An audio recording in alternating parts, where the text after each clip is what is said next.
को रोकने के लिए प्रधानमंत्री आप डेमोग्राफी मिशन की बात कर रहे हैं। ये देखिए, और ये ज़रूरी है।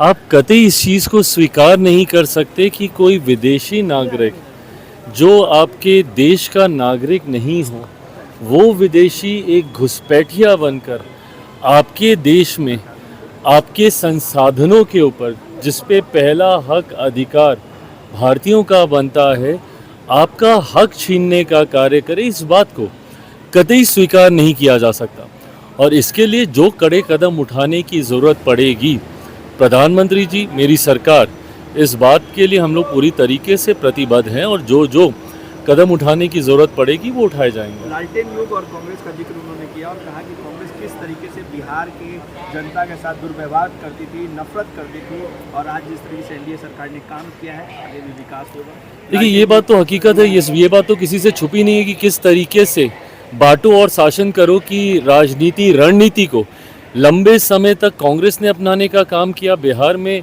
जो एक क्षेत्रीय दल है राष्ट्रीय जनता दल, वो तो भाई एकदम सीने पे तमके की तरह चमका के ही चलते हैं इस बात को, जिसमें क्षेत्रीयता, जिसमें जातीयता और सांप्रदायिकता को बढ़ावा देने की बात की जाती है, MY समीकरण का जिक्र किया जाता है।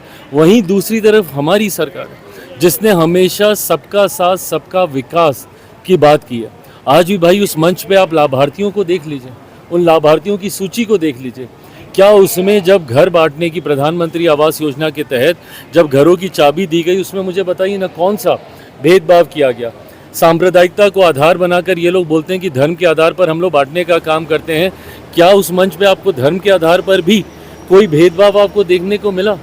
तो ऐसे में जो लोग बांटने की राजनीति करते हैं, उन्होंने ही हमारे देश का और हमारे प्रदेश का खास तौर पे सबसे ज़्यादा नुकसान किया है।